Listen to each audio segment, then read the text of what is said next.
स्वागत है आपका बी न्यूज़ नेशन में। मैं हूं आबिद हुसैन शेख, आपके सामने कोविड-19 मीडिया बुलेटिन के साथ।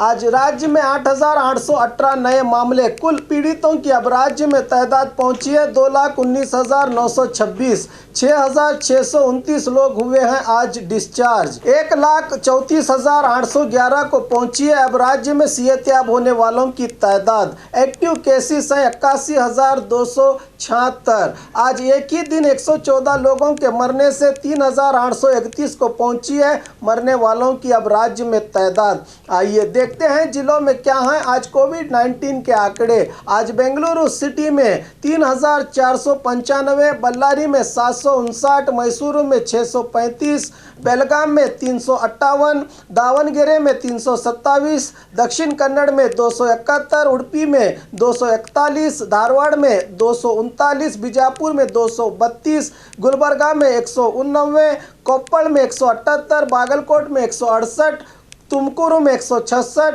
रायचूरू में 155, हासन में 154, बेंगलुरु ग्रामीण में 152, गदग में 149, शिमोगा में 133, हावेरी में 116, बीदर में 113, मंडिया में 84, चिकमंगलुरु में 79, उत्तर कन्नड़ में 75, यादगीर में 64, चामराजनगर में 64, कोलार में 55, रामनगर में 53, कोडगु में 48, चिकबल्लापुर में 44, चित्रदुर्ग में 34 पॉजिटिव मामले आज सामने आए हैं। बात बीजापुर की, आज बीजापुर में 232 नए मामले। अब कुल तादाद जिले में पीड़ितों की पहुंची है 4,712। आज 135 लोग हुए हैं डिस्चार्ज, जिससे अब सेहतयाब होने वालों की जिले में तादाद पहुंची है 3,595 को। 1,066 लोगों का इलाज चल रहा है। आज 2 लोगों के मरने से 51 को पहुंची है जिले में अब मरने वालों की तादाद। और खबरों के लिए देखते रहिए आपका अपना बी न्यूज़ नेशन।